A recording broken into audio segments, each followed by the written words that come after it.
Saan ka punta? May atin tayong regalo today. For who? Kay Madam. Madam. Si Madam Emma. Wow. Atid natin yung regalo niya kasi siya yung nanalo dun sa 30th, ano natin. 30k followers na tayo sa TikTok, diba? So, finally, nagka-time ako na ihatid sa kanya yung regalo. Actually, I don't want to disclose na namigay na ako. Kaya lang kasi nag-post ako ng video, diba? So, kailangan ko ding i-post na talagang totoo na namigay ako ng premyo. Pero as much as possible, ayoko na sanang ipaalam. Pero, kinukulit mo ako eh. Ayan. Dahil kinukulit mo ako, hahatid na natin ngayon kay Madam. Siyempre, sagot yun. Siyempre, sponsored by Camisa yun. By Camisa, bestie.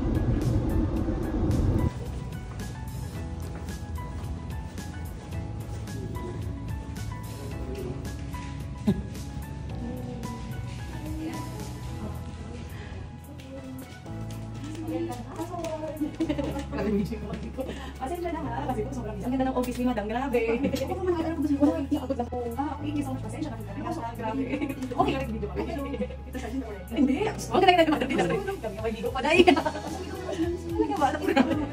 Hindi kasi ang tao sa video, kaya nagpigan ko na kaya. Pasensya na. Guys, hindi ko sila kaya lang ikakita. Sayang ako, isang sala na restaurant. Ay, talaga mapagdos lang. Kita sa akin yung church.